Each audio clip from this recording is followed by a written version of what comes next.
Hey everyone, tonight we're setting sail on a journey back in time to an era where survival wasn't just a concept, but a daily biting reality. Imagine yourself on the deck of a Viking longship, the crisp, salty air whipping your hair, the rhythmic slap of waves against the hull a constant lullaby.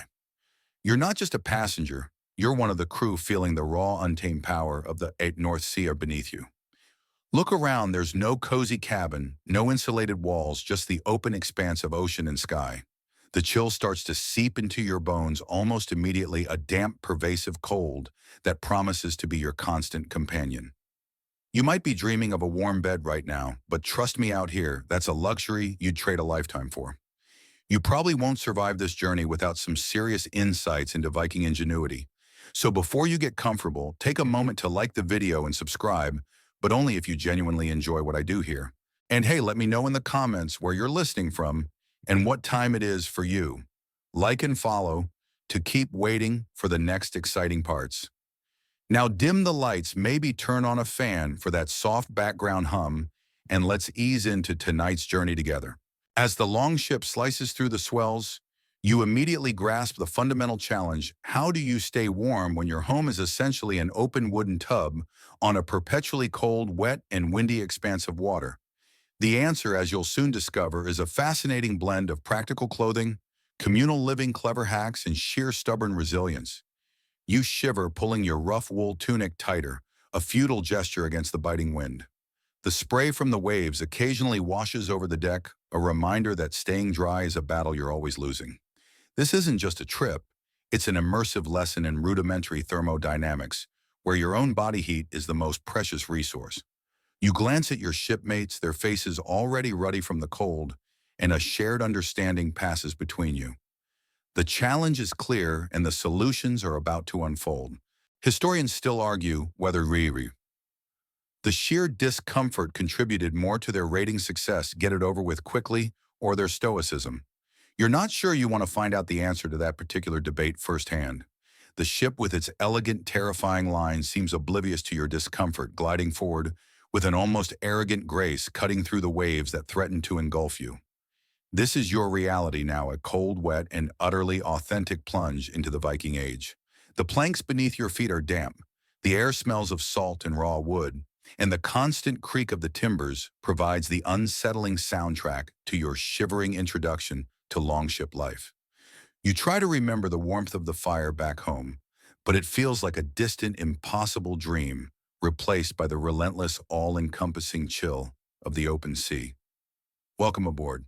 The longship, you quickly realize, is a masterpiece of maritime engineering designed for speed, stealth, and shallow water access, not exactly for your personal comfort. You run your hand along the smooth, curved strakes, marveling at how these overlapping planks, held together by iron rivets and reinforced with tarred animal hair or moss, create such a remarkably strong yet flexible hull. This isn't just a boat. It's an extension of the Viking spirit, lean, efficient, and utterly focused on its purpose. And that purpose primarily was to raid and explore, often at breakneck speeds. Imagine the Viking shipbuilders, their calloused hands shaping the timber, prioritizing a low freeboard, the distance from the waterline to the deck to make boarding enemy vessels easier, or to facilitate rapid disembarkation for a quick raid. Great for a surprise attack, terrible for staying dry in a squall. You can almost feel the spray washing over the gunnels with every decent wave drenching you to the bone. There's no enclosed cabin, no cozy galley, just an open, exposed deck. The oarsmen sit on their thwarts, their backs to the wind muscles, straining yet constantly exposed to the elements. Above you, the single square sail, magnificent when billowing in the wind, offers little more than a psychological shield. It might block some direct gusts, sure, but it's far from a proper roof. You watch as a particularly large wave sloshes over the side, sending a cascade of icy water across the deck. Your shipmate curses under his breath, shaking his head. "Just a bit of fresh air, eh?" he quips, though his chattering teeth tell a different story. This exposed design was a deliberate trade-off. A heavier, more enclosed vessel would have been slower, less maneuverable, and would have drawn more water, limiting their ability to navigate shallow rivers and beaches. The Vikings understood this. Their ships were tools optimized for their specific tasks. Historians still argue whether The lack of enclosed spaces was a pure design choice for functionality, or also reflected a cultural stoicism, a readiness to face the elements head-on without complaint. You're leaning towards the cold but effective theory yourself right now. Think about it: a less comfortable ship meant a faster, more agile one. It's the ancient equivalent of stripping down your sports car for track performance. You sacrifice the heated seats for raw speed. The longship's open nature also meant that any heat generated by human bodies or small fires, which we'll get to, don't worry, dissipated almost instantly into the vast cold air. It was like trying to heat an entire football stadium with a single candle. Every gust of wind, every splash of water served to wick away precious warmth. You shift trying to find a more comfortable position on the hard bench, but there's no escape from the pervasive chill. You realize just how much these warriors relied on their own internal furnaces and external layers, because the ship itself offered virtually no thermal solace. It's a testament to their incredible endurance and practical understanding of survival that they managed these voyages at all. Remember that feeling of constant exposure. It's going to be a recurring theme, so get used to it. Your personal thermostat is about to get a serious workout. With the longship offering little more than a wet bench and a view, your thoughts quickly turn to the one thing you can control: what you're wearing. And at the heart of Viking warmth, you discover is a material so fundamental, so perfectly suited to their environment that it almost feels magical: wool. Not just any wool, mind you, but the rugged lanolin-rich fleece from their hardy northern sheep. You can almost feel the scratchy texture against your skin, but you're quickly learning to appreciate its virtues over any fleeting discomfort. Imagine the shepherds in the windswept fjords tending their flocks, never imagining that the humble fibers they harvested would become the very backbone of Viking survival at sea. Wool, you see, is a natural wonder. Its fibers are crimped and wavy, creating tiny air pockets that trap body heat, acting like a built-in thermal insulator. It's like wearing a personal breathable duvet. But here's the real kicker, the secret weapon against the omnipresent dampness: lanolin. This natural, waxy coating on the wool fibers makes it remarkably water-repellent. When sea spray washes over you, the water tends to beat up and run off rather than soaking straight through. It's not completely waterproof, of course. You're not wearing a modern rain jacket, but it's a far cry from the clammy misery of wet cotton. You watch as a fellow crewmate, an old salt with a beard as gray as the churning sea, shakes out his cloak. Water droplets fly off it like sparks from a blacksmith's anvil. He catches your eye, a slight smirk playing on his lips. "Better in a sealskin, eh?" he grunts, gesturing to his damp but not saturated garment. You nod, still shivering, but with a new respect for the seemingly simple fabric. This isn't just about fashion. It's about function, about life and death. Historians still argue whether the specific breeds of sheep Vikings favored were deliberately chosen for their wool's superior insulating and water-resistant qualities, or if they simply made the best of what was available to them. Either way, they struck gold, or rather, struck wool. The beauty of wool, too, is that it retains much of its insulating power even when it does get wet. Unlike cotton, which becomes cold and heavy, wool continues to trap some air, meaning you're still getting some warmth even when damp. It's the difference between being merely uncomfortable and dangerously hypothermic. This characteristic was absolutely vital on a longship where constant exposure to spray rain and sweat was unavoidable. You'll also learn that wool is naturally antimicrobial, which meant garments didn't get quite as stinky as quickly. A small but significant bonus when you're stuck in close quarters for weeks on end with no laundry facilities. So next time you see a sheep, give it a silent nod of appreciation. Those fluffy creatures were, in a very real sense, unsung heroes of the Viking Age, providing the essential material that allowed these fearless seafarers to brave the harshest conditions imaginable. Without wool, many a Viking voyage would have ended not in glory but in a frosty demise. Now that you're properly acquainted with the insulating magic of wool, let's talk about how the Vikings actually wore it, because simply owning a wool tunic isn't enough when the North Atlantic is trying to freeze you solid. The real genius lay in their understanding of layering. You might think of it as ancient thermals long before Gore-Tex and down jackets ever graced a sporting goods store. It's a principle still championed by outdoor enthusiasts. Today, multiple thin layers are far more effective than one thick one. You imagine a Viking warrior, perhaps yourself, getting dressed for a day at sea. First would come the undergarments. Often a simple linen or finer wool tunic and trousers worn directly against the skin. Linen, while not as warm as wool, was good for wicking away sweat, helping to keep the skin relatively dry. Think of it as your base layer, designed for comfort and moisture management. If you ever hiked in the winter, you know how important it is to avoid cotton next to your skin, as it holds moisture and chills you. The Vikings, through trial and error, instinctively understood this. Over this base layer, you'd pull on a heavier wooled tunic, perhaps knee-length, cinched at the waist. This wasn't just a fashion statement. The belt helped to trap warm air around your torso, creating a microclimate of comfort. And then, depending on the severity of the weather, another even thicker wool tunic or a specialized overtunic might be added. Each layer, while seemingly simple, served a crucial purpose. They trapped air in between them, and those air pockets became fantastic insulators. It's like building your own personal central heating system powered by your own body heat. You notice a shipmate adjusting his tunic, a practiced movement. He pulls the fabric close, then slightly loosens it, seemingly testing the air pockets. There's an intuitive understanding of thermal dynamics at play here, learned not from textbooks but from shivering through countless voyages. It's a remarkably practical approach, almost minimalist in its efficiency. Historians still argue whether the number of layers varied significantly based on social status, with wealthier Vikings affording more and finer wool, or if practicality dictated a relatively uniform approach to layering for all seafarers. You'd wager that on a longship, survival trumped sartorial snobbery.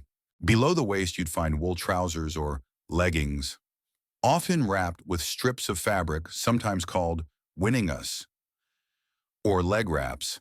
These wrappings, often made of wool or linen, were wound tightly from ankle to knee, providing extra warmth and support, and crucially preventing the trousers from flapping in the wind or soaking up water. They were the Viking equivalent of gaiters, keeping splashes and snow out of your boots and off your legs. Imagine trying to row or fight with wet, cold trousers clinging to your skin. It's not just uncomfortable, it's debilitating. The Winningas solved this elegant problem with simple, effective design. The beauty of this layering system was its adaptability. On a calmer, slightly warmer day, you might shed an outer tunic. When the wind picked up and the spray turned to icy needles, you'd add everything you had. It allowed for fine-tuning your personal insulation, a manual thermostat for the unpredictable conditions of the open sea. You see a veteran Viking expertly peeling off an outer tunic as the sun briefly breaks through the clouds, then just as quickly pulling it back on as a squall rolls in. It's a dance with the elements performed with practiced ease.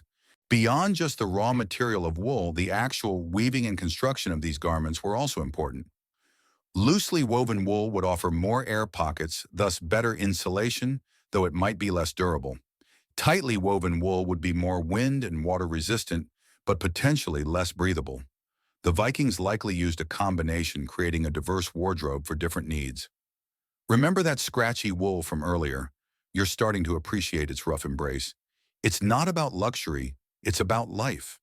And when you're out here on the cold, unforgiving sea, life is the greatest luxury of all.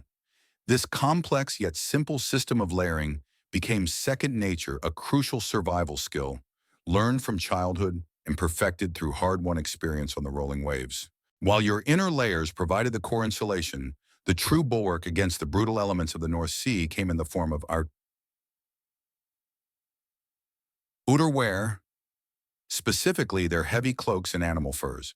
You can practically feel the weight of one now draped over your shoulders, providing a sense of security against the relentless wind and icy spray.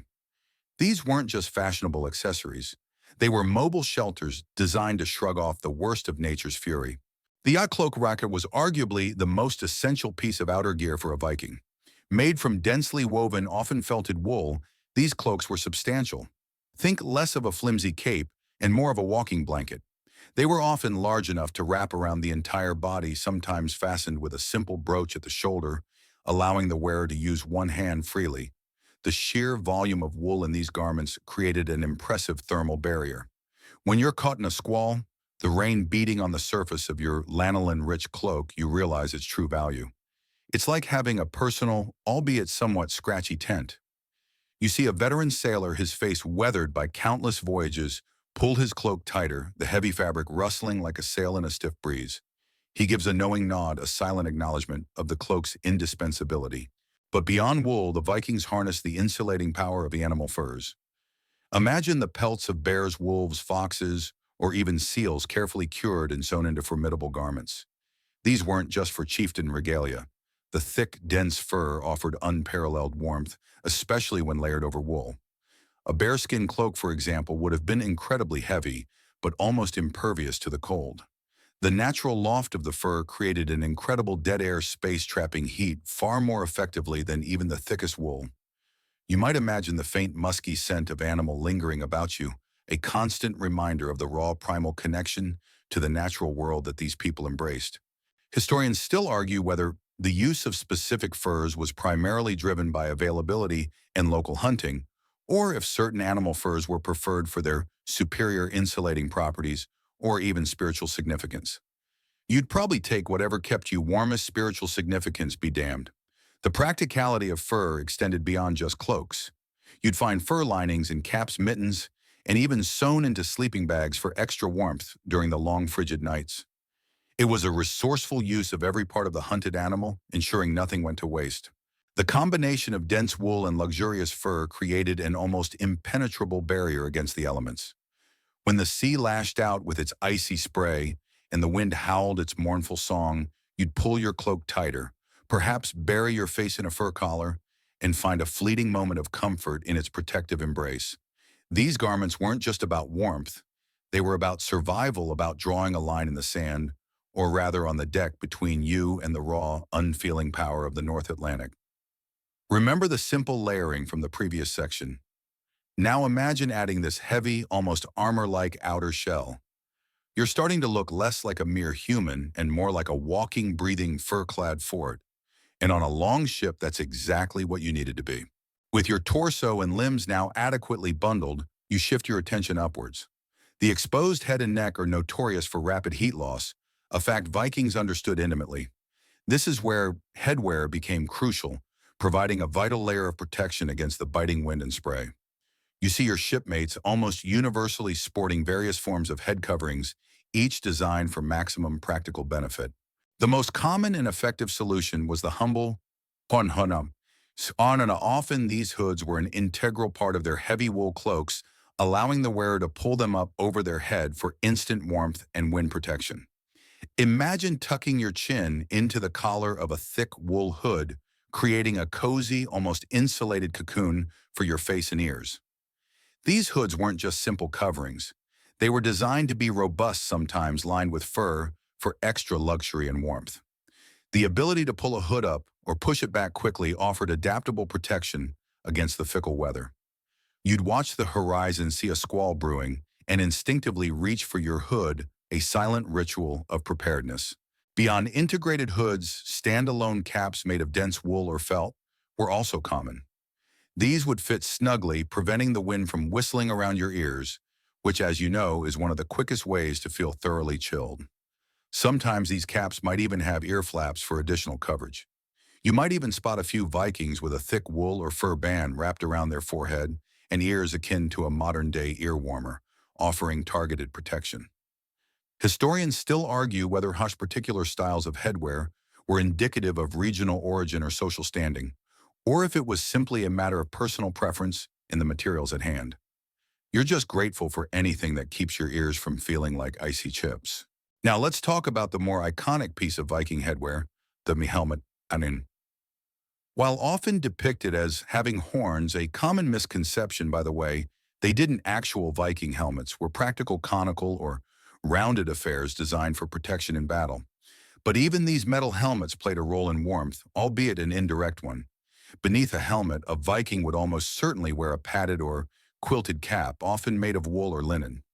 This arming cap provided cushioning and absorbed sweat, but crucially, it also added another layer of insulation for the head. The metal helmet itself, while cold to the touch, would then help to trap that warm air inside the padded layer, creating a surprisingly effective barrier against the external chill. It's not unlike how a modern hard hat might feel cold, but the liner inside helps keep your head warm in winter. You might chuckle thinking about the practicality of a helmet for warmth. It's not its primary purpose, but in a world where every bit of heat retention counted, every layer served a dual function. Imagine the wind howling, the rain stinging your face, and the comfort of pulling your wool hood up, perhaps even adjusting the leather chin strap of your helmet over it. It's a small, almost unconscious gesture, but one that reaffirms your control over a tiny pocket of warmth in a vast cold world. The head, being a major radiator of body heat, was never left exposed for long on a long voyage. These simple yet effective coverings were as vital as any cloak or tunic in the ongoing battle against the chilling embrace of the northern seas. With your core and head now reasonably well insulated, your attention and indeed your discomfort would inevitably drift downwards, settling on your feet. On a long ship, wet, cold, feet weren't just uncomfortable. They were a direct path to misery, frostbite, and potentially even incapacitation. This is where Viking footwear and leg wrappings became absolutely critical. You feel the persistent dampness seeping through your soul, even now a cold reminder of the constant battle against the sea. Viking boots were typically made from leather, often cowhide, and designed for practicality rather than fashion. They were usually ankle-high or slightly higher, providing basic protection against splashes and rough terrain when ashore. The construction was often simple, with pieces of leather sewn together, sometimes with the rough side out for better grip. Think sturdy, no-nonsense work boots built to endure. The soles would be thick, offering some insulation from the cold deck, and perhaps even hobnailed for better traction, though this would be more common for land-based activities than for constantly sloshing around a longship deck. You might feel the thick leather stiff and somewhat unforgiving, but appreciate its resilience against the constant damp. However, a pair of leather boots alone wouldn't cut it on a long voyage. The real unsung heroes of Viking foot warmth were their leg wrappings, known as winning us. As we briefly touched upon earlier, but now we're diving deeper. These were long strips of wool or linen, typically an inch or two wide, meticulously wound around the lower leg from the ankle up to just below the knee, often over the trousers or leggings. This wasn't merely decorative. It was a highly functional system. Imagine the process. You'd carefully wrap the strip, overlapping each turn, creating multiple layers of fabric. This served several vital purposes. Firstly, it added significant thermal insulation to the lower leg, a part of the body highly exposed to cold and spray. Secondly, and perhaps most crucially, these wrappings helped to prevent water from seeping into the top of your boots. They acted like ancient gaiters, forming a snug seal that kept rain, snow, and sea spray out, while also stopping your trousers from getting soaking wet and heavy. When you're constantly bailing water or simply moving about a spray-drenched deck, keeping your lower legs dry is a game changer. You might see a fellow crewman, his whining us meticulously wrapped, emphasizing the care put into this seemingly simple act. Historians still argue whether the winding pattern of whining us had any specific cultural or tribal significance beyond pure practicality, or if it was simply a universally adopted method for efficiency. You're just relieved that someone figured out this trick. The tightness of the wrapping also offered a degree of support to the muscles and joints, which would have been welcome during strenuous rowing or extended periods of standing. Inside the boots, Vikings would layer thick wool socks or even use wads of straw or moss for extra insulation and to absorb moisture. This inner layer was crucial for wicking away sweat and providing a final barrier against the cold.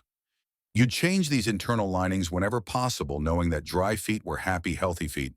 So while your boots might look rugged and straightforward, the entire system, from the leather shell to the meticulous wrappings and inner padding, was a testament to the Vikings' practical ingenuity in keeping their lower extremities warm, dry, and ready for whatever the unpredictable northern seas threw their way. As you spend more time on the longship exposed to the elements, you quickly realize that your hands are constantly taking a beating. They're involved in everything: rowing, hoisting the sail, handling ropes, bailing water, and wielding weapons. Cold, numb hands are not just uncomfortable, they're a severe liability. This is where mittens and hand protection step in, proving themselves as indispensable as any other layer. Unlike modern gloves with individual fingers, the Vikings predominantly favored mittens, and for good reason. Mittens, by keeping your fingers together, allow them to share warmth, creating a much warmer environment than individual finger slots. Think of it all, your little digit heaters huddling together for maximum efficiency. It's a simple, brilliant design for retaining heat. You might try to curl your own fingers into a fist to mimic the feeling, instantly noticing the difference in warmth compared to splaying them out. These mittens were primarily made from dense, often felted wool, much like their other garments. The thick wool provided excellent insulation even when damp and offered a decent barrier against the biting wind and sea spray. Some might have been knitted, allowing for a snug fit, while others could have been sewn from thicker wool fabric. Imagine the tactile sensation of rough, lanolin-rich wool against your skin, providing a comforting, albeit slightly scratchy warmth. For even greater protection, especially in the harshest conditions, or for individuals with more resources, fur-lined mittens would have been a prized possession. The addition of an inner fur lining, perhaps from rabbit, fox, or even sheepskin, would have significantly boosted the insulating properties, creating a soft, warm sanctuary for the hands. You might imagine the luxurious feeling of sinking your chilled fingers into such warmth after a long shift at the oars. Historians still argue whether specific types of animal hides were preferred for mittens based on their durability or their thermal qualities, or if it was simply a matter of what pelts were available from local hunting and trapping. Beyond basic mittens, you'd also encounter more robust hand coverings, particularly for those handling rigging or weapons. These might be made from thicker leather, offering greater protection against abrasion and cuts, and often layered over wool mittens for warmth. Sometimes you'd see simple leather fingerless gloves used for dexterity, but these would almost certainly be combined with wool inner layers or only used in less severe conditions. The priority was always keeping the hands functional and frostbite-free. You observe a shipmate, his face grimacing from the cold, but his hands encased in thick wool mittens are still expertly coiling a heavy rope. It's a testament to the effectiveness of these simple garments. Without them, tasks that required any degree of manual dexterity would become agonizing if not impossible. Imagine trying to tie a complex knot with frozen fingers or grip a sword during a sudden skirmish. Hand protection wasn't a luxury, it was a non-negotiable aspect of survival and efficiency on a Viking longship. It's the little things like warm hands that often make the biggest difference between enduring and succumbing to the relentless cold of the open sea. With your clothing strategy firmly in mind, you begin to appreciate another, perhaps less obvious yet incredibly potent source of warmth on the longship: the sheer undeniable power of communal warmth. You look around at your fellow crewmates huddled together on the benches, and suddenly the cramped conditions don't seem quite so claustrophobic. They feel almost paradoxically comforting. A Viking longship was by necessity a tightly packed vessel. There wasn't much room to spare, and certainly no private cabins or spacious bunks for individual comfort. This closeness, while perhaps an annoyance in fair weather, became a significant advantage when the cold began to bite. Body heat, you see, is a wonderful thing. Each human body is a furnace, constantly radiating warmth. When you pack dozens of these furnaces into a relatively confined space, even an open one, that collective heat starts to build up. It's the ancient version of a group hug, but with much higher stakes. You find yourself instinctively pressing closer to the person next to you, perhaps a burly oarsman or a grizzled veteran. You can feel the warmth radiating from their side, a comforting counterpoint to the chill that permeates the air. It's not just about shared physical warmth. It's about shared misery, shared resilience. There's a subtle unspoken agreement to conserve heat to maximize the benefits of proximity. You might lean against a bulkier shipmate, using their body as a windbreak, or tuck your hands under their arm for a brief respite from the cold. This wasn't just accidental. It was a fundamental aspect of longship life. When not actively rowing or tending to the ship, crew members would often gather in small groups, shoulders touching knees, almost interlocked, creating miniature islands of warmth against the vast cold sea. Imagine the steam rising from a cluster of bodies on a particularly cold morning, a visible testament to the collective thermal output. Historians still argue whether the practice of huddling was a deliberate survival strategy taught from an early age, or simply an instinctive human response to cold conditions that proved incredibly effective. You're inclined to think it's a bit of both instinct codified into practice. The benefits extended beyond mere physical temperature. This forced proximity fostered a strong sense of camaraderie and mutual dependence. When you're literally relying on the person next to you for warmth, bonds are forged quickly. It's hard to stay aloof when you're sharing body heat. This communal warmth also provided a significant psychological boost. The presence of others, their shared struggle, and the feeling of not being alone against the elements could be just as important as the physical heat in maintaining morale and preventing despair. A joke might be whispered, a story shared the warmth of human connection, adding to the physical comfort.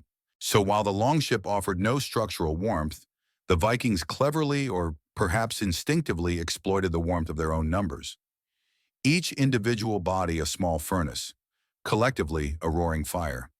It's a powerful reminder that sometimes the simplest solutions are the most effective, and that human connection in its most basic form can be a potent tool for survival against the harshest of nature's challenges. Remember the open design of the ship. This communal strategy was the perfect counterpoint, transforming a vulnerability into a strength. The concept of communal warmth leads us naturally to the end of a long, cold day on the long ship when the sun dips below the horizon and the true chill of the night descends. There were no hammocks, no bunks, and certainly no luxury cabins. Instead, the very fabric of the ship transformed to accommodate its weary crew. The benches. You've been sitting on those hard, often damp wooden planks became your sleeping platforms. Imagine the shift, the rowing ceases, the sail is managed, and suddenly the communal space for work becomes the communal space for rest. You look at the long, narrow benches running the length of the ship, usually positioned for the oarsmen. These weren't designed for comfort, but for efficiency. Yet come nightfall, they were the best you could hope for. Each crew member would stake out their small allotted space on these benches, often lying side by side, shoulder to shoulder, a sardine-like arrangement that again maximized the shared body heat we discussed earlier. The hard wood, however, offered little in the way of insulation from the cold air circulating beneath and around it. This is where ingenuity and resourcefulness came into play. Vikings wouldn't just lie directly on the bare wood. Instead, they would often unfurl their air sleeping bags or lay down layers of animal hides or thick wool blankets as rudimentary mattresses. These served to provide a crucial barrier between their bodies and the cold wood, trapping a layer of air for insulation. You might feel the rough texture of a rolled-up hide beneath you, surprisingly comforting in its warmth. Sleeping in such close quarters with perhaps a dozen or more bodies lined up on each side of the ship meant that privacy was non-existent. But what you lost in personal space, you gained in collective thermal mass. The warmth generated by so many bodies breathing and radiating heat was significant. Think of it as a human-powered heating system, with each person contributing their share. Historians still argue whether a strict hierarchy dictated who slept where on the benches, or if it was simply a pragmatic arrangement based on available space and established camaraderie. You'd probably just be grateful for any spot that wasn't directly in a draft. You'd pull your cloak tight, perhaps use a spare piece of clothing as a makeshift pillow, and try to settle into the rhythmic creaking and groaning of the ship. The sounds of the waves, usually a constant presence, now seem amplified in the quiet of the night, a chilling reminder of the cold water just inches beneath your wooden bed. Sleep would come in snatches, interrupted by the cold, by the rocking motion, or by a shipmate shifting uncomfortably. Yet this simple, ingenious use of the benches as sleeping platforms, combined with the power of shared body heat and minimal bedding, was a testament to the Viking capacity for adapting to their harsh environment. It wasn't luxurious, it wasn't quiet, and it certainly wasn't private, but it was effective. It allowed them to rest and recuperate, however minimally, before another day of battling the unforgiving North Sea. Your bed might be a hard plank, but at least you're not entirely alone in facing the chill of the Viking night. As you settle onto your shared wooden bench, the inadequacy of a mere cloak quickly becomes apparent. The hard surface and the penetrating cold demand something more substantial, something that truly insulates. This is where the crucial role of your animal hides for bedding comes into full focus. You can almost feel the softness and warmth of a sheepskin as you imagine spreading it out on the hard planks beneath you. For the Vikings, animal hides weren't just about clothing. They were versatile, multi-purpose items essential for warmth and comfort, especially during sleep. The most common and readily available would have been sheepskins. Imagine a freshly cured sheepskin, its woolly side providing a soft, insulating layer against the cold wood of the bench, and its leather side offering a barrier against any dampness that might seep through. The natural lanolin in the wool would again prove its worth, repelling moisture and maintaining its thermal properties even if it became slightly damp. A single sheepskin could make a significant difference between a restless, shivering night and one that allowed for some genuine recuperation. But beyond sheepskins, the Vikings also utilized the hides of larger, wilder animals, which would have offered even greater warmth and prestige. Think of the thick, luxurious pelts of Valone, bear skins, wolf skins, or fox skins. These wouldn't have been as common as sheepskins, often reserved for chieftains or more seasoned warriors, or perhaps only brought out in the most severe weather.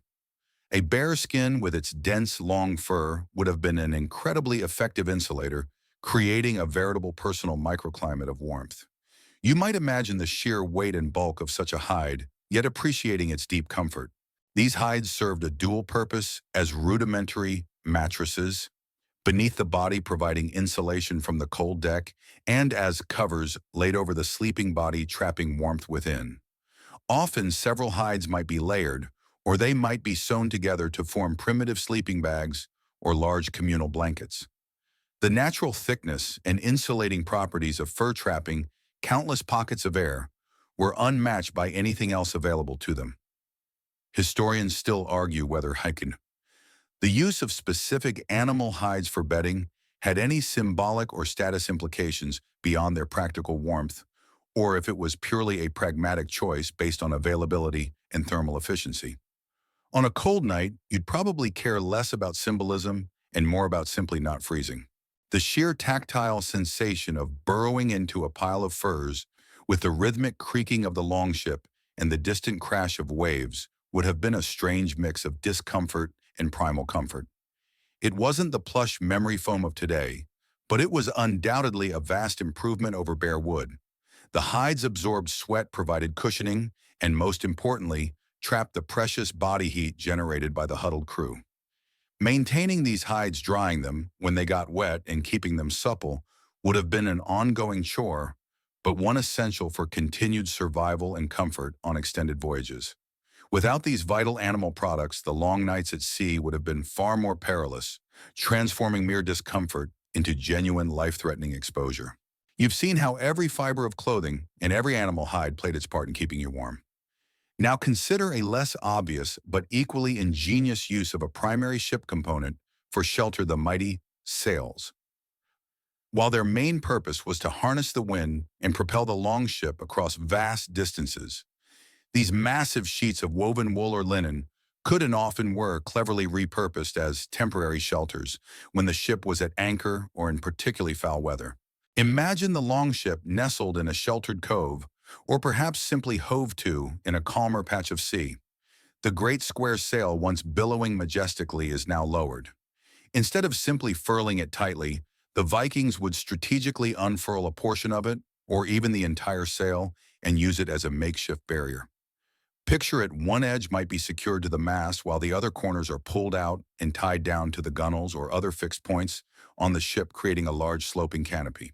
This temporary arrangement achieved several crucial things. Firstly, it provided an immediate and significant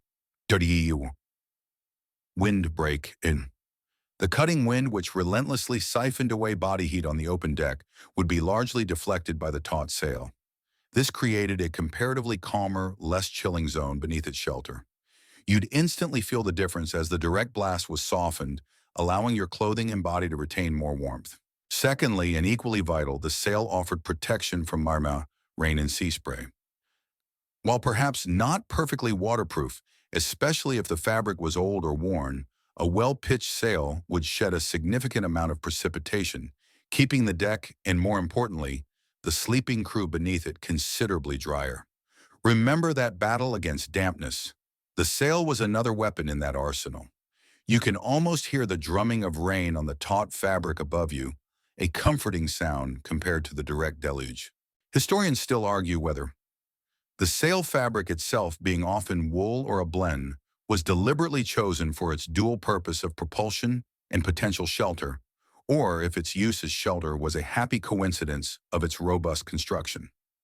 You'd probably lean towards ingenious adaptation. The ability to quickly rig such a shelter would have been invaluable during unexpected squalls or prolonged periods of bad weather at anchor. It's a bit like turning your main tent into an emergency lean-to, a testament to their resourcefulness. Of course, using the sail this way meant it wasn't ready for immediate deployment if the wind picked up suddenly, requiring it to be unfurled and rigged correctly. But for planned stops or during extreme conditions, where staying put was the safer option, the sail provided an enormous flexible piece of fabric that could be manipulated to offer critical protection. It was a macro-level solution to the problem of exposure, complementing the micro-level protection offered by their clothing and hides. The longship you see wasn't just a means of transport, it was a mobile survival platform, and every component, even the mighty sail, had multiple roles to play in ensuring the crew's endurance against the chilling embrace of the northern seas. Building upon the idea of using sails for temporary shelter, the Vikings also employed simpler, more localized methods to create overhead protection from the relentless scamos small awnings and tarps. While a full sail might be cumbersome to deploy for every drizzle, these smaller, more manageable coverings offered quick targeted relief from rain and sea spray. Imagine a sudden downpour or a constant fine mist rolling in off the waves. You can't stop to re-rig the main sail. Instead, crew members might pull out smaller pieces of heavy, often tarred woven wool or leather. These could be quickly stretched over a section of the deck, perhaps above a sleeping area or where a small group was gathered. They would be fastened to the mast, the gunwales, or even simply held up by oars or poles, creating an instant, if rudimentary, canopy. These makeshift awnings were a practical response to the immediate discomfort of precipitation. They wouldn't provide much in the way of warmth, but their primary purpose was to keep the invaluable layers of wool and fur beneath them as dry as possible. Remember the constant battle against dampness.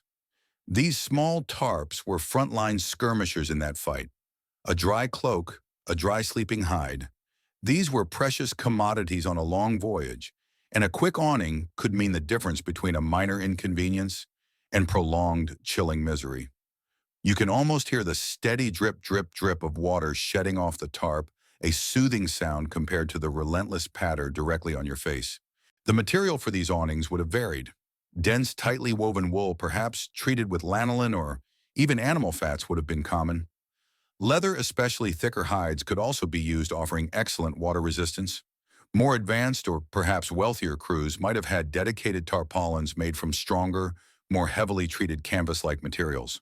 Historians still argue whether the existence of dedicated pre-prepared tarps was a widespread practice or if crews primarily repurposed spare sails or even old cloaks for this use. You'd wager on resourcefulness over specialized gear on most voyages. You might see a couple of crewmen working together quickly, unfurling a piece of fabric and tying it off their movements, efficient and practiced. It's a small act of defiance against the overwhelming power of the elements, a tiny bubble of dryness created by human ingenuity. While the longship offered no permanent refuge, these movable, adaptable awnings provided crucial, intermittent relief. They were a testament to the Vikings' pragmatic approach to survival, recognizing that even small victories against the cold and wet accumulated into greater endurance over the long haul. Every droplet deflected, every gust of wind softened, contributed to their ability to continue their daring explorations and raids. You've seen how Vikings built external layers of warmth from their wool clothing to their makeshift canvas shelters. But what about warmth from within? On an open longship, generating sustained heat was a monumental challenge. Yet the Vikings found ways, however precarious, to achieve fleeting moments of internal warmth through the small fires and charcoal warmers. Imagine the chill of a particularly cold morning, the air sharp and biting. The idea of a crackling fire, even a tiny one, would be incredibly alluring. On land, Vikings built roaring bonfires. At sea, such luxury was impossible. The risk of setting the wooden ship ablaze or succumbing to smoke inhalation in a confined space was too great. Yet the need for warmth was undeniable. Their solution often involved carefully contained heat sources. The most common would have been a brazier, or a simple wood firebox. Picture a shallow iron or clay pan, perhaps lined with sand or clay to further insulate it from the wooden deck. Into this, a small amount of wood coals, or more commonly, charcoal, would be placed. Charcoal was ideal. It burned at a lower temperature, produced less smoke than wood, and radiated heat for a longer period. You might imagine the faint, acrid scent of wood smoke, perhaps mingled with the tang of salt and tar, a strange comfort in the cold. These braziers would be placed in the center of a huddle of crewmates, allowing everyone to gather around and absorb the radiant heat. You'd instinctively extend your hands toward the glowing embers, feeling the blessed warmth spread through your chilled fingers. This wasn't about heating the entire ship. It was about providing localized immediate warmth to numb extremities or to warm a small group. Historians still argue whether these braziers were a constant feature on all longships or if they were primarily reserved for extreme conditions or for specific tasks like cooking. You'd certainly hope for one on a truly miserable night. The danger, of course, was ever present. A sudden lurch of the ship, a rogue wave, or even just an accidental bump could send sparks flying onto the tarred wood with catastrophic results.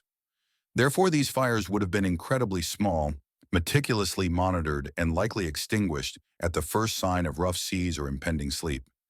They were a calculated risk taken only when the benefits of warmth outweighed the peril of fire. Another ingenious, though less direct method involved heating stones. If the longship put ashore even briefly, stones could be heated in a campfire on land, then brought back onto the ship. Wrapped in cloth or placed in a small container, these hot stones would act as primitive hot water bottles, placed under cloaks or within sleeping areas to provide a lingering, gentle heat. You might find yourself cradling a warm stone, feeling the comforting warmth seep into your hands, a testament to simple, effective physics. While never a solution for truly heating the entire vessel, these small, carefully managed fires and charcoal warmers offered crucial moments of respite from the pervasive cold, allowing Vikings to briefly thaw out and regain some precious feeling in their chilled bodies. They were fleeting comforts, but essential ones in the relentless struggle against the elements. Beyond external layers and clever heating tricks, the Vikings understood, perhaps instinctively, that warmth also comes from within. You might have felt your stomach rumble, and as you consider the relentless energy drain of battling the cold, you realize the profound importance of our food fueling the inner fire. For the Viking seafarer, every meal wasn't just sustenance. It was a caloric powerhouse designed to generate the internal heat necessary to survive. Imagine the diet on a longship. It was anything but light. This was not the era of low-carb fads. Instead, it was a menu rich in fats and proteins, the very macronutrients that provide sustained energy and crucially generate significant metabolic heat as your body breaks them down. Think of it as throwing logs onto your internal furnace. Their provisions would typically include dried or salted meats and fish, beef, pork, cod, herring, all excellent sources of protein. These could be eaten dry or rehydrated and cooked into stews if circumstances allowed a small controlled fire. You might chew on a piece of dried meat, tough but incredibly nourishing, feeling the slow burn of energy as it digests. Lard or rendered animal fat would be another staple, providing a dense source of calories and crucial fat for sustained energy release. Imagine scooping a spoonful of solidified fat, a texture you might initially balk at, but one your body would crave in the cold. Grains like barley or oats would be carried in the form of flour or dried gruel to be mixed with water or broth. While not as calorically dense as meat and fat, they provided essential carbohydrates for quick energy bursts during strenuous activity like rowing. Berries, if available, and in season, might offer a rare welcome burst of vitamins, but they were certainly not the main course. Historians still argue whether the Viking diet was as consistently high in fat and protein year-round as it was on voyages, or if their maritime diet reflected a specific adaptation to the extreme energy demands of sea travel. You'd bet on the latter. Your body tells you it needs all the fuel it can get. The quantity of food would also be substantial. Your body, constantly fighting to maintain its core temperature in the cold, burns through calories at an alarming rate. A modern person in freezing conditions can burn thousands more calories than usual. The Vikings, without the benefit of modern insulated gear, would have needed truly prodigious amounts of food to maintain their energy levels and body heat. Every bite was an investment in survival. So while the ship offered little external warmth, the food they consumed was their internal heating system, firing up their metabolism to keep them from succumbing to the cold. It was a brutal but effective physiological strategy. Eat hearty, work hard, and let your body's own furnace rage against the chill. The scent of dried fish or salted meat, once perhaps mundane, now smells like pure warmth. If solid food was the fuel for the inner furnace, then hot drinks and broths were the soothing, immediate warmth, chasing away the chill that constantly gnawed at your extremities. On a cold, damp longship, a steaming mug of anything warm would be a luxury, a brief, comforting oasis in a desert of chill. Imagine the scene: a small, carefully managed fire in a brazier, perhaps fueled by charcoal heating a metal pot. This wasn't for elaborate cooking, but for simple, life-sustaining, warm liquids. Water fresh, if available, from collected rainwater or casks would be heated. Into this, they might add dried herbs or simply rehydrate dried meat or fish to create a savory, nutrient-rich broth. You'd smell the faint aroma of simmering meat, perhaps a hint of wild herbs, mingling with the ever-present scent of salt and wood. These broths were more than just warm liquid. They were packed with calories and nutrients, especially if made from bone or meat scraps. They were easily digestible, providing a quick influx of warmth and energy that could rapidly penetrate your core. A cup of hot broth could feel like a full-body hug, momentarily easing the shivers and bringing a flush of warmth to your cold skin. It's the ancient equivalent of that first cup of coffee on a frigid morning, but with far more vital implications for your survival. Beyond broths, any warm, non-alcoholic drink would have been highly valued. While Vikings are famous for their ale and mead, these were typically consumed on land in celebration or at feasts. On a long voyage, especially in the cold water, was paramount, and warm water, or water infused with something for flavor and perceived medicinal properties, would have been preferred. Hot tea made from foraged or carried herbs could also have been a possibility, offering both warmth and hydration. Historians still argue whether Vikings regularly carried specific herbs for teas on their voyages, or if such practices were more localized to land-based life. You'd probably just be grateful for anything that wasn't icy cold seawater. The act of sharing a warm drink, even a small amount, fostered camaraderie. You might huddle with a few shipmates, passing a communal cup, each taking a quick fortifying sip. It was a small ritual of survival, a moment of shared comfort against the vast indifference of the sea. These weren't elaborate meals. They were pragmatic caloric delivery systems designed to counter the constant drain of body heat. The logistics of keeping water fresh and heating it on an open longship presented significant challenges. Water casks had to be regularly replenished when making landfall, and the constant threat of fire meant any heating had to be done with extreme caution. But the benefit of a hot drink, the way it could warm you from the inside out and temporarily banish the bone-deep cold, made these efforts entirely worthwhile. It was another clever trick in their multi-layered approach to staying cozy, or at least not succumbing to the cold on the unforgiving waves. You felt the chilling wind, the biting spray, and understood how food and hot drinks fuel your internal furnace. But let's not forget one of the most immediate and undeniable sources of warmth on a longship: physical exertion and rowing. This wasn't just about moving the ship. It was a constant, strenuous workout that inherently generated significant body heat. Imagine yourself on an oar. You grip the rough wood, muscles tensing, and push-pull, push-pull. The repetitive, powerful motion of rowing engages nearly every major muscle group in your body: your arms, back, core, and legs. This isn't a gentle paddle. It's a full-body effort sustained for hours on end. And what happens when you exert yourself? You generate heat. Lots of it. You feel the sweat begin to prickle on your skin, even in the cold air, a testament to the internal furnace you're stoking. This was a paradox of longship life. The activity that was most demanding was also the most warming. When the wind died and the sail hung limp, the call to the oars was also inadvertently the call to warm up. Every stroke, every synchronized heave with your shipmates contributed to a collective physiological warmth that permeated the deck. You might be shivering before a rowing session, but after 30 minutes of strenuous effort, you'd feel a satisfying warmth radiating from your core, pushing back against the external chill. The oarsmen in particular would be constantly active, maintaining a high metabolic rate, Their clothing, while still essential, would serve to trap this internally generated heat rather than solely providing external insulation. You can almost feel the rhythmic strain, the burning in your muscles, and the accompanying warmth spreading through your body. Historians still argue whether the high physical demands of rowing contributed to the Vikings' generally robust health and endurance, or if it simply meant only the most physically capable could endure long voyages. Either way, it was a practical solution to the cold. Beyond rowing, other shipboard tasks also required significant physical effort. Hauling and trimming the sail-bailing water from the bilge, securing cargo, even simply maintaining balance on a pitching deck, all these activities kept the crew moving and their bodies generating heat.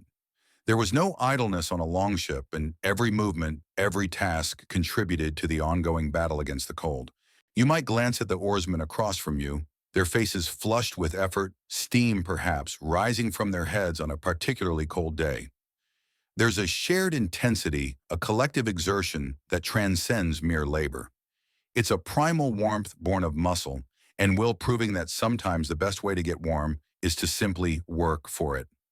This constant physical activity was a core, undeniable method of battling the cold, turning the demands of the voyage into a built-in heating system. You felt the warmth from your clothes, the heat from a broth, and the fiery glow of exertion from rowing. Now let's revisit perhaps the most primal and universally understood method of combating cold, one that blends physical necessity with profound human connection: the art of huddling together. This wasn't just an occasional comfort. It was a fundamental, almost instinctive survival strategy on a Viking longship. Imagine the long, dark, and utterly frigid nights at sea.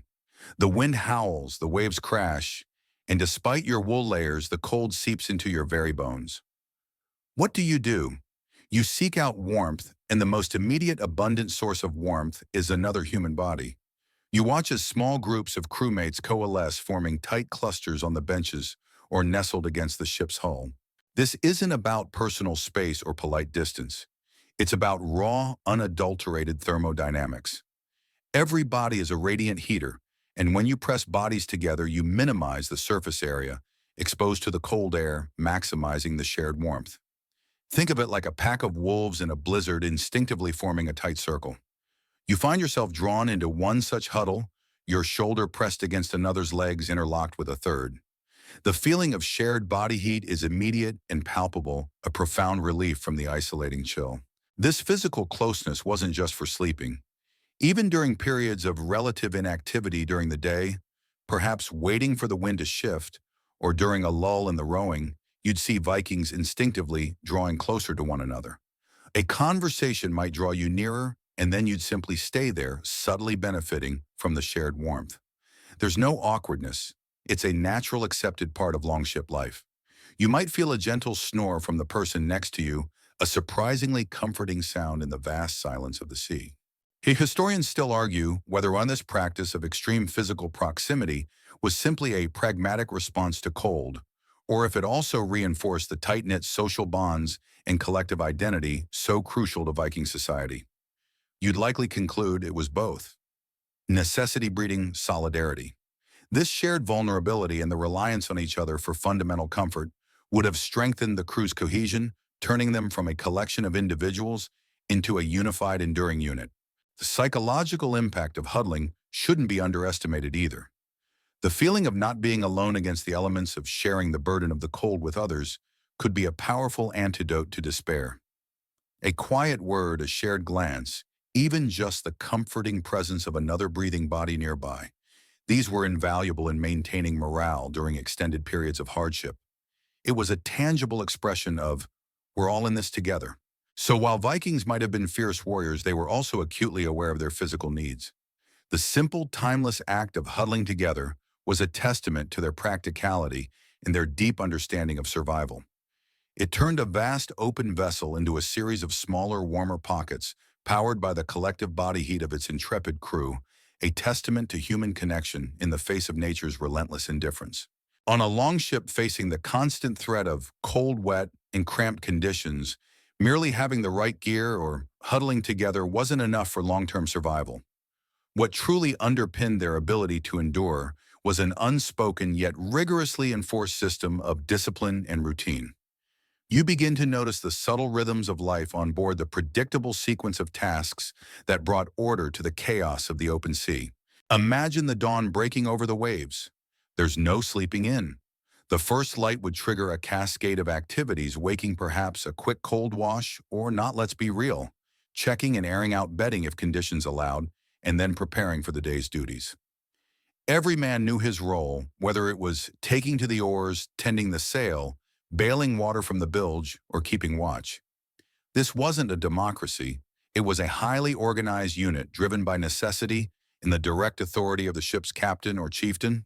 This strict routine wasn't just about efficiency, it was also crucial for maintaining physical well-being. Regular shifts at the oars ensured that no one became utterly exhausted while also providing that vital burst of warmth through exertion. Designated periods for rest, even if uncomfortable, allowed bodies to recover. Even simple tasks like taking turns at the helm or keeping watch prevented any single individual from being exposed to the most punishing conditions for too long without a break. You feel the steady pulse of the ship's routine, a comforting predictability in an unpredictable world. Maintaining hygiene, rudimentary as it was, also played a role. While full bathing was impossible, preventing sores, chafing, and general discomfort was important. Drying clothes and airing out bedding whenever a patch of sun appeared or ashore was a constant effort essential to preventing dampness from leading to dangerous chills. Historians still argue whether the strictness of longship discipline was primarily a reflection of military necessity or if it mirrored the broader hierarchical structure of Viking society. You'd hazard a guess that at sea survival trumped all other considerations. The discipline extended to resource management. Food and water, precious commodities, would be rationed carefully. Every drop, every morsel was accounted for. There was no room for waste or excess. This careful management ensured that vital supplies lasted for the duration of the voyage, preventing a slow weakening spiral into starvation or dehydration, which would, of course, make a crew even more susceptible to the cold. Ultimately, this unseen framework of discipline and routine prevented the descent into disorganization and despair. Without it, individuals would succumb to the elements more quickly, and the collective ability of the crew to function would rapidly erode. It fostered resilience, reinforced cooperation, and ensured that the ship and its crew remained a coherent, effective unit in the face of relentless adversity. It was the invisible glue that held their survival strategy together, allowing them to push through unimaginable hardship. Beyond the practicalities of clothing, food, and routine, there was an invisible yet profoundly powerful element at play in Viking survival on the longship: psychological resilience. You've endured the physical discomfort, the gnawing cold, the constant dampness. But imagine weeks, even months of this. It takes a unique kind of mental fortitude to not just survive, but to endure such extended periods of hardship. The Viking mindset wasn't simply about brute strength. It was about an inner toughness, a stoicism forged in a harsh landscape, and a culture that celebrated courage and perseverance. They didn't complain about the cold. They accepted it as a fundamental part of their world, a challenge to be met. This acceptance, this lack of self-pity, was a powerful weapon against the corrosive effects of constant discomfort. You observe a shipmate, his face chapped by the wind, his eyes red from lack of sleep, yet he simply continues his task without a word of complaint. It's an unspoken lesson in endurance. A key aspect of this resilience was their ability to compartmentalize. They focused on the immediate task, whether it was rowing, bailing, or mending a sail, rather than dwelling on the overall misery. This one-step-at-a-time approach prevented them from becoming overwhelmed by the sheer scale of the challenge. Think of it, you're not thinking about the next 2 weeks. You're thinking about the next hour, the next watch, the next time you can press yourself against a warm body. Hope, too, played a vital role. The hope of reaching their destination, of a successful raid, of returning home to their families. These distant goals provided the motivation to push through the present discomfort. They were driven by a sense of purpose, whether it was exploration, trade, or conquest. Without that driving force, the sheer physical and mental toll of the voyage would have been overwhelming. Historians still argue whether this psychological resilience was innate to their culture or if it was rigorously trained from childhood through exposure to hardship. you'd imagine a bit of both a cultural emphasis on toughness that was reinforced by relentless, practical experience. Humor, even gentle sarcasm like your own, provided crucial psychological release. A dry quip about the cold, a shared laugh about a clumsy moment, these small acts of levity could diffuse tension and provide much-needed moments of normalcy amidst the abnormal conditions. Remember that joke about fresh air from earlier? It wasn't just a comment, it was a psychological coping mechanism. Finally, the communal aspect, as discussed, offered profound psychological support. Knowing you weren't alone in your suffering, that your shipmates were enduring the exact same hardships, fostered a powerful sense of solidarity. There was a shared determination, a collective will to overcome that transcended individual discomfort. This psychological resilience, interwoven with their practical survival strategies, was arguably as important as any cloak or hot meal in allowing the Vikings to conquer the vast and unforgiving seas. It was the fire in their spirit that burned even when the physical fires could not. As you continue your journey, you start to pick up on the subtle cues, the practiced movements, and the quiet authority that distinguishes the seasoned sailors from the newer recruits. This isn't just about enduring the cold, it's about mastering the vessel and the elements through sheer seamanship and experience. The older, more grizzled Vikings on board possess an intuitive understanding of the sea honed over countless voyages, which directly contributed to their ability to mitigate the cold's effects. Imagine the ship's captain standing at the helm, his eyes scanning the horizon, not just for land or enemy sails, but for the subtle shifts in wind, the changing color of the water, the way the clouds are gathering. These aren't just aesthetic observations. They are vital pieces of information that inform decisions crucial for comfort and survival. A skilled helmsman could angle the ship just so, reducing the amount of direct wind hitting the crew or minimizing the spray washing over the deck. It's a subtle dance with the elements, making small adjustments that collectively add up to significant relief. You feel the ship subtly altering its course, the wind's bite momentarily lessening, and you realize the hand at the tiller knows exactly what it's doing. Experienced Vikings also understood the rhythm of the sea, anticipating rough patches, knowing when to hoist or lower the sail, and when to seek the comparative shelter of a fjord or island. This proactive approach wasn't just about speed or safety. It was about avoiding unnecessary exposure to the most brutal conditions. Knowing when to simply wait out a storm in a sheltered bay, rather than battling it on the open sea, was a testament to their practical wisdom. This foresight conserved energy, kept the crew drier, and prevented precious body heat from being needlessly expended. Their knowledge of knot tying, sail repair, and boat maintenance also played a role. A well-maintained ship with tight seams and properly functioning rigging was less likely to take on water, reducing the constant battle against dampness. A quickly repaired tear in a sail meant it could still be deployed for shelter when needed. These practical skills, often passed down through generations, were directly tied to their ability to maintain a functional, if rudimentary, environment for survival.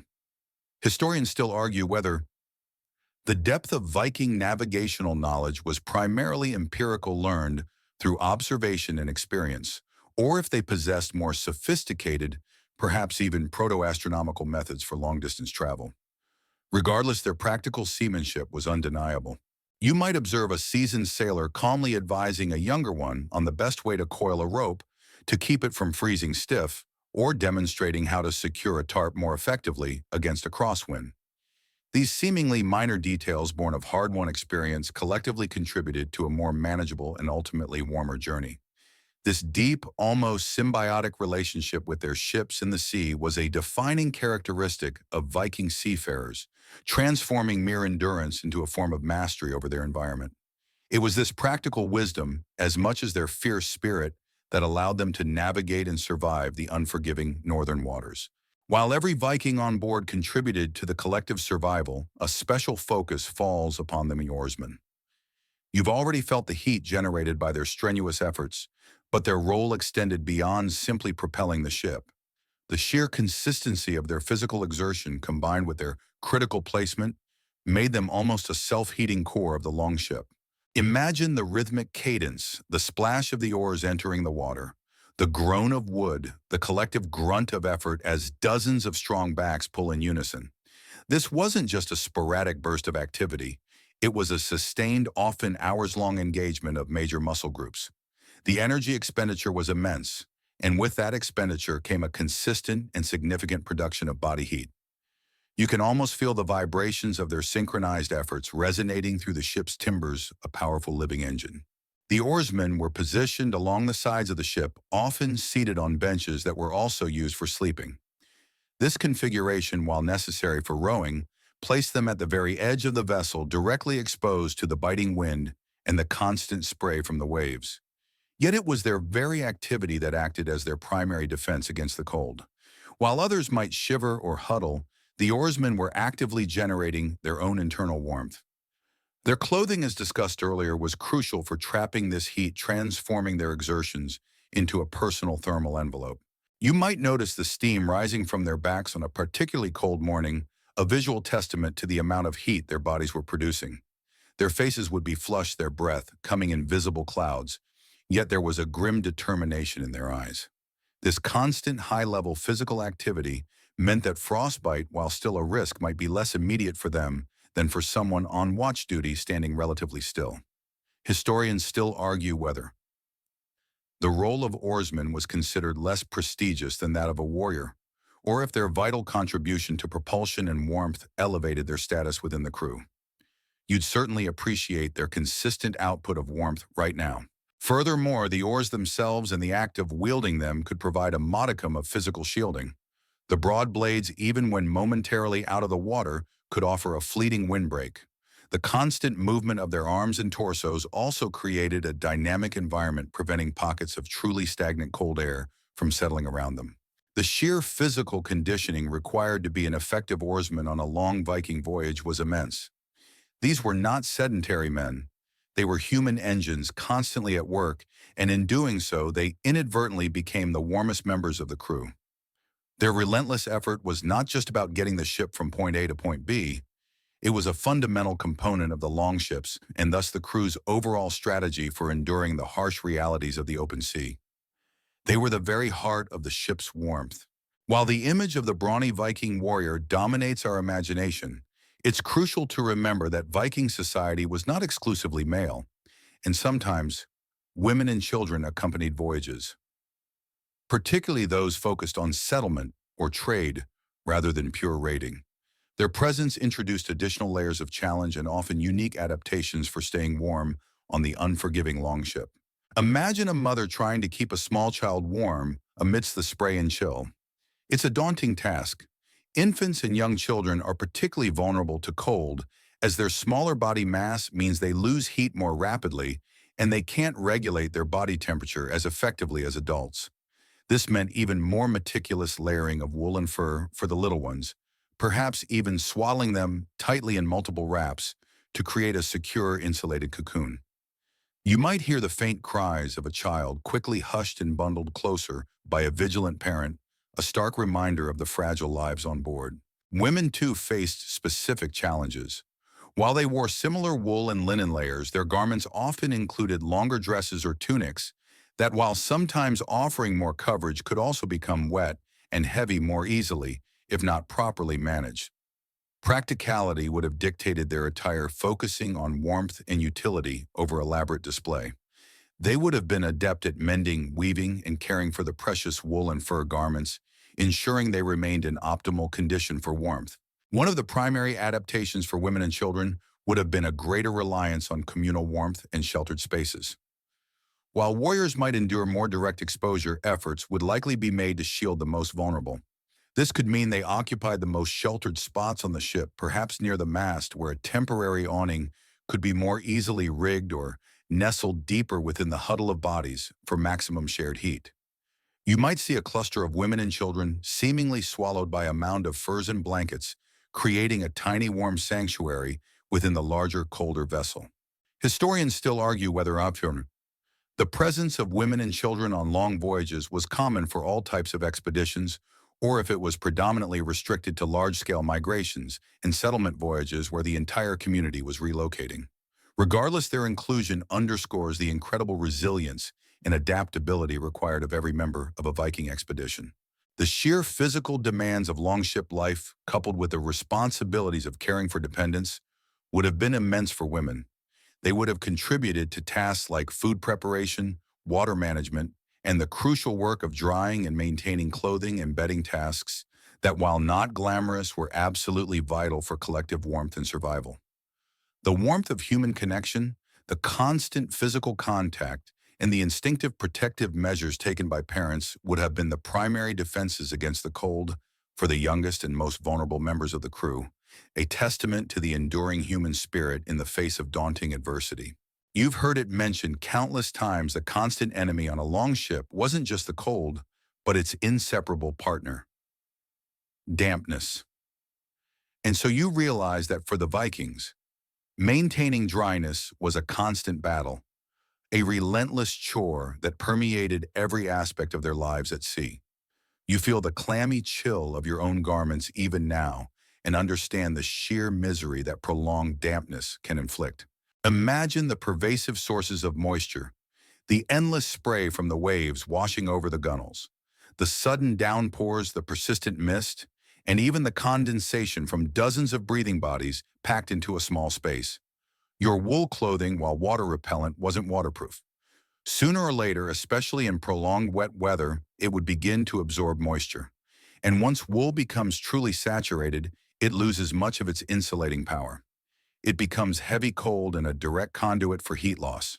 This meant an ongoing, almost obsessive effort to dry anything and everything whenever the opportunity arose. If the sun broke through even for a brief hour, cloaks would be draped over the gunwales, tunics would be strung from makeshift lines, and animal hides would be spread out on the deck. You might see a small, almost desperate flurry of activity as crew members seized the chance to air out their gear, knowing that even a few hours of drying could make a significant difference to their comfort and health. The ship would briefly look like a floating laundry line. When ashore, even for a short stop, the priority wasn't just foraging for food or water, it was building a roaring fire to dry out completely. Clothes, blankets, and hides would be meticulously hung or spread around the heat, absorbing every precious calorie of warmth. This wasn't a luxury, it was a critical component of their survival strategy. Damp clothing could lead to chafing skin infections, and most dangerously, a rapid acceleration towards hypothermia. Historians still argue whether the Vikings' advanced knowledge of weaving and felting wool was primarily for durability, or if it was equally driven by the desire to create fabrics that dried quickly and retained insulating properties when damp. The bilges of the longship, the very bottom of the hull, would constantly collect seawater that seeped through the seams. Bailing was therefore not just about keeping the ship afloat, it was also about preventing the lower parts of the ship from becoming permanently sodden, which would make sleeping and storing provisions even more miserable. You'd take your turn with the wooden scoop, the cold, salty water splashing around your feet, knowing that every bucket removed was a small victory in the battle against the pervasive damp. This constant vigilance against moisture was a testament to their practical understanding of thermal regulation. They knew that being wet was akin to being naked in the cold. So every effort, no matter how small or inconvenient, that contributed to keeping themselves and their precious wool dry was a vital step in ensuring their continued survival and resilience on the wild, wet seas. The constant battle against dampness brings us to another critical ongoing task aboard the longship: repairing and maintaining gear. Your clothes, your bedding, even the ship itself, nothing was static. Everything was subject to wear and tear from the relentless sea. And for the Vikings, maintaining the integrity of their insulating layers was paramount to staying warm. You notice a small tear in your own tunic, and the cold air seems to find it with unerring accuracy. Imagine the daily grind: a frayed seam on a wool tunic, a small tear in a fur cloak from snagging on a piece of rigging, or a soaking wet sheepskin that needs to be properly dried and aired. These weren't minor inconveniences. They were potential thermal leaks. A hole in a garment meant precious trapped air escaping, compromising its insulating ability. A perpetually damp piece of bedding could lead to dangerous chilling during sleep. So the Vikings would carry basic repair kits. Needles often made from bone or iron, and sturdy threads of animal sinew or strong plant fibers would be essential tools. You might see a crewmate, perhaps during a lull in the weather or during a brief stop ashore, meticulously patching a hole in his trousers, his brow furrowed in concentration. This wasn't about aesthetics. It was about functional repair, ensuring that every garment continued to perform its vital role in retaining warmth. Drying, as we've discussed, was a huge part of maintenance. But beyond simply airing things out, it was also about preventing mildew and rot, especially in organic materials like wool and fur. Proper care, including shaking out dust and debris and airing whenever possible, prolonged the life of these crucial items. Historians still argue whether the skills of weaving, spinning, and garment repair were universally taught to all Vikings from a young age, or if there were specialized roles for such tasks within a crew. You'd imagine that on a longship, everyone needed at least basic competence. The maintenance extended to the animal hides used for bedding and additional warmth. These needed to be kept supple and free from excessive moisture to prevent them from becoming stiff, brittle, or losing their insulating properties. Simple methods like beating them to fluff up the fur or wool and rubbing them with oils or fats to maintain flexibility would have been common practices. This ongoing vigilance in repairing and maintaining their gear was a reflection of their deep understanding of self-sufficiency. There was no resupply ship coming. What you had to make last. Every stitch, every moment spent drying a damp cloak, every beat of a sheepskin was an investment in their continued warmth and ultimately their survival. It underscored the fact that staying cozy on a longship wasn't a passive state, but an active, continuous process of vigilance and diligent care for the vital tools of their survival. You've heard about the cold, the damp, and the relentless efforts to counter them. But beneath all these practical strategies, there loomed a constant, terrifying shadow, the very real and ever-present danger of hypothermia. On a Viking longship, far from any medical aid, succumbing to the cold wasn't just a possibility, it was a silent, insidious killer with limited, if any, means of intervention. Imagine the insidious progression first, the shivering and uncontrollable tremor as your body desperately tries to generate heat. Then as your core temperature drops further, the shivering gives way to numbness, a strange, deceptive calm. Your movements become clumsy, your thoughts foggy, decision-making becomes impaired, a truly perilous state on a pitching deck where every action counts. You might see a shipmate stumble, their words slurred, and a chilling realization would dawn on you. They're not drunk, they're slipping away. The Vikings had no scientific understanding of core body temperature or the physiological mechanisms of heat loss. They didn't have thermometers or the concept of rewarming blankets. Their medical knowledge in this area would have been entirely empirical, observing what happened to those who got too cold and applying rudimentary, often desperate measures. Their primary understanding would have been that extreme cold led to a loss of function and eventually death. Historians still argue whether the Vikings had specific terminology for hypothermia or if it was simply understood as a fatal consequence of exposure to the elements. Their limited remedies would have focused on the most immediate and basic warmth.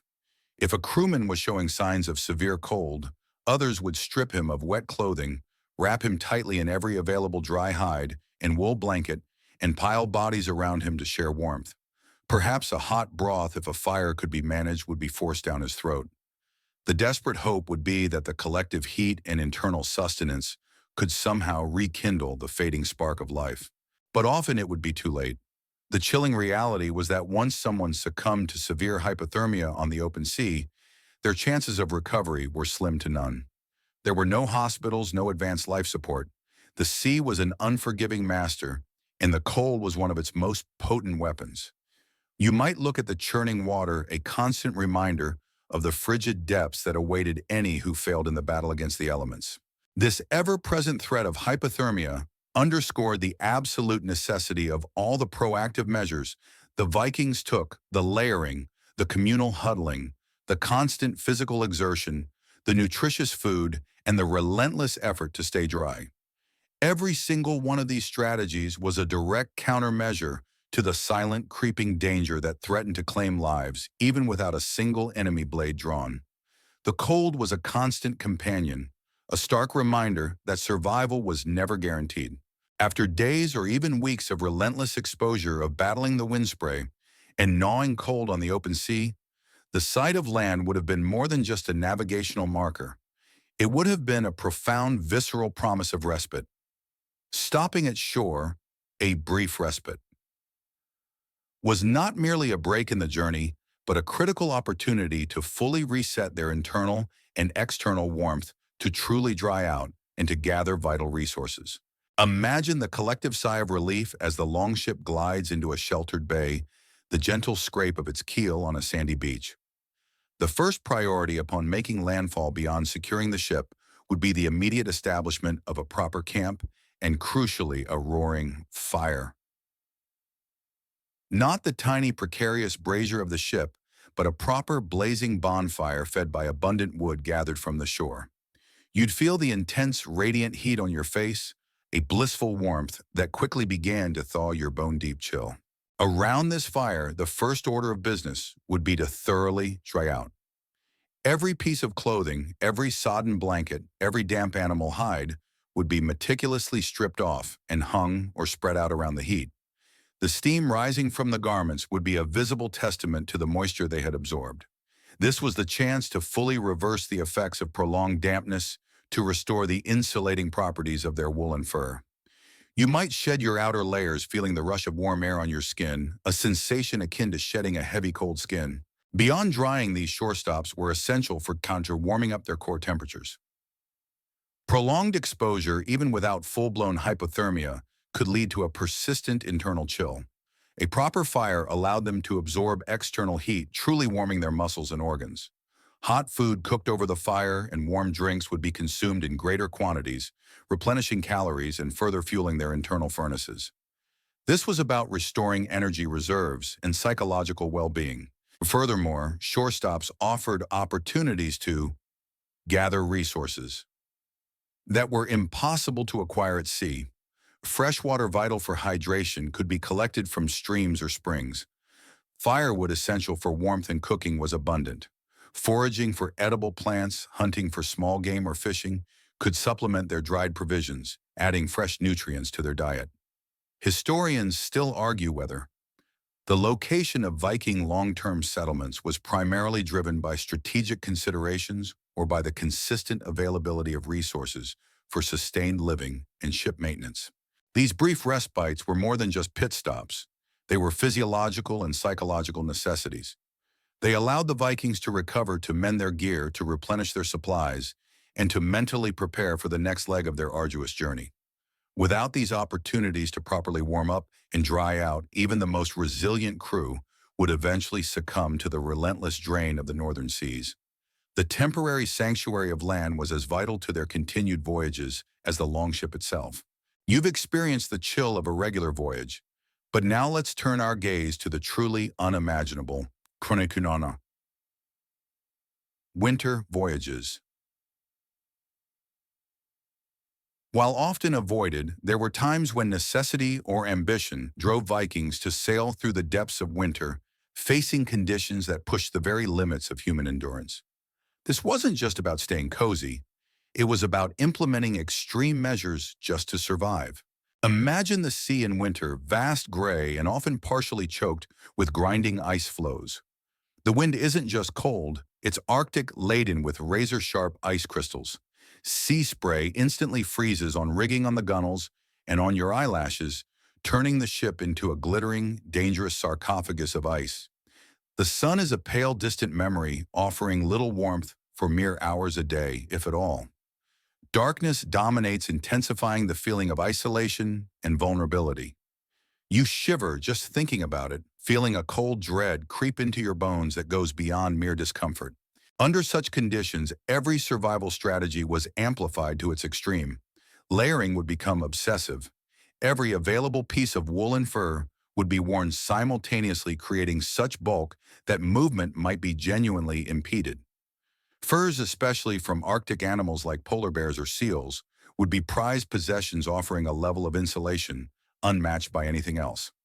Imagine a crewman so bundled that he resembles a walking pile of shaggy hides, his face almost entirely obscured by hoods and collars, only his eyes visible through narrow slits.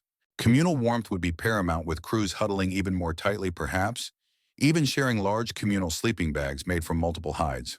The few small fires, if managed at all, would be even more precious, used sparingly and with extreme caution, often just for melting ice, for drinking water or warming fingers, enough to retain dexterity. Historians still argue whether planned winter voyages were a common occurrence for exploration, or if they were largely emergency measures or very short tactical strikes. The sheer logistical and survival challenges suggest they were likely rare and incredibly risky. The diet would need to be even richer in fats and protein if such provisions could be kept from freezing solid. Imagine gnawing on frozen dried meat or trying to chip off pieces of frozen fat. Hydration would become a deadly challenge. Fresh water supplies could freeze, requiring precious fuel to melt ice. The risk of frostbite on exposed skin, fingers, and toes would be constant, leading to the grim reality of lost digits or limbs. The longship itself would groan under the weight of accumulating ice, becoming sluggish and harder to handle. Sailing would often be impossible due to lack of wind or the presence of ice, turning the vessel into a giant rowing machine in a frozen landscape. Every task from bailing to shifting gear would be agonizingly slow and difficult due to numb hands and stiff bodies. Winter voyages were not about staying cozy. They were about a desperate, brutal fight for survival against an environment designed to kill. They are a testament to the Vikings' almost unimaginable hardiness, their willingness to confront the absolute limits of human endurance for their goals. It was a gamble against nature where often nature won. Having glimpsed the brutal reality of winter voyages, you can't help but marvel at the underlying force that drove the Vikings to endure such unimaginable hardships. The enduring spirit of exploration. It wasn't simply about survival, it was about a profound, almost insatiable desire to push beyond the known horizons to discover what lay beyond the next wave, the next fjord. This spirit in many ways was their ultimate source of warmth, a burning ambition that defied the chill of the sea. Imagine the sheer courage it took. Leaving the relative safety of their homes, sailing into uncharted waters with only rudimentary navigation techniques, knowing that every voyage was a gamble against nature's raw power. They didn't have satellite maps or emergency beacons. Their maps were often oral traditions, their navigation based on sun, stars, birds, and an intuitive feel for the ocean. Yet they went. They sailed west to Greenland and even glimpsed the shores of North America, reaching lands unknown to almost any other Europeans of their time. They traveled east down rivers, reaching the Byzantine Empire. This wasn't just about raiding for plunder, though. That was certainly a powerful motivator. It was about trade routes, about finding new lands to settle when their own homelands became overcrowded, about seeking new resources, and perhaps simply about the thrill of discovery. The promise of new opportunities, whether fertile farmland in distant shores or valuable trade goods, fueled their relentless push into the unknown. You feel a prickle of awe imagining the vast, terrifying emptiness of the ocean stretching before them and their unwavering determination to cross it. This adventurous spirit directly influenced their tolerance for discomfort. The cold, the damp, the hunger. These were accepted as inherent parts of the journey, challenges to be overcome in pursuit of a greater goal. It imbued them with a resilience that went beyond mere physical toughness. It was a mental and spiritual fortitude. Historians still argue whether this drive for exploration was a unique cultural trait of the Vikings or a manifestation of broader demographic pressures and technological advancements of the era. Regardless of its origin, its impact was undeniable. Think of the psychological boost that even a glimpse of land or the promise of a distant shore would provide. It transformed endless days of shivering discomfort into a purposeful journey. It gave meaning to every strained pull on an oar, every moment spent huddled against a shipmate, every bite of bland dried food. The discomfort became a price, a necessary toll for the eventual reward of discovery or conquest. So as you reflect on how Vikings stayed cozy, remember that their physical strategies were ultimately underpinned by an intangible yet potent force, an unyielding spirit of adventure. It was this inner fire, this relentless ambition, that truly allowed them to navigate and survive the most brutal conditions, pushing the boundaries of the known world and etching their legacy into history. The cold might have gnawed at their bodies, but it could never extinguish the warmth of their exploratory souls. As our longship journey draws to a close, and you reflect on the sheer ingenuity and enduring spirit you've witnessed, it becomes clear that the Vikings' methods of staying cozy, or more accurately staying alive and functional on their longships, left an indelible legacy of Viking survival. Their pragmatic adaptations, born of necessity and honed by generations of experience, weren't just about weathering a storm. They were fundamental to their extraordinary expansion and impact on history. Think about it. Without their deep understanding of wool's properties, their meticulous layering, or their resourceful use of animal hides, their voyages across the North Atlantic would have been impossible. Without the discipline to maintain their gear, to ration food, and to endure grueling physical exertion, their crews would have quickly succumbed to the elements. These weren't isolated tricks. They were an integrated system of survival, a testament to human adaptability in one of the most unforgiving environments on Earth. Their ability to maintain a functional, if uncomfortable, existence at sea directly enabled their widespread travels. It allowed them to explore, to trade, and to raid across vast distances, fundamentally reshaping the political and cultural landscape of early medieval Europe. The very ships you've imagined yourself on with their open decks might seem like an evolutionary dead end for comfort, yet they were perfect for their purpose, and the Vikings made them work not by changing the ship, but by changing themselves and their practices. This legacy extends beyond just the physical. The psychological resilience, the stoicism in the face of relentless hardship, the deep communal bonds forged in shared adversity, these are equally significant. They remind us that human willpower and the strength of collective endeavor can overcome even the most daunting environmental challenges. Historians still argue whether the Viking Age ended due to changing climate, internal political shifts, or external pressures, but their methods of survival undeniably prolonged and defined it. So the next time you feel a chill, perhaps you'll remember the Viking longship cutting through icy waves, its crew bundled in wool and fur, relying on each other's warmth, fueling themselves with rich foods, and driven by an insatiable spirit. They weren't just raiders or explorers, they were masters of cold weather survival at sea, their methods as clever as they were rugged. Their coziness was a brutal efficiency, a triumph of practical knowledge over sheer discomfort, a testament to their unwavering determination to thrive in a harsh world. It's a powerful lesson in making do and finding warmth where there seems to be none, and in the enduring power of human ingenuity. The creak of the longship fades, now replaced by the gentle hum of your own quiet space. The icy spray softens to a comforting coolness in the air around you. Let the distant crash of waves become the soothing whisper of sleep, carrying you gently away from the ancient seas and back into the comfort of your own bed. The fierce cold of the Viking night has passed, leaving only the warmth of stories and the quiet appreciation for their incredible endurance.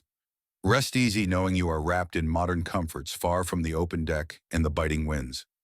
Let your mind drift, softened by the calm, as the echoes of their journey lull you into a peaceful slumber. Sweet dreams, adventurer. Sweet dreams.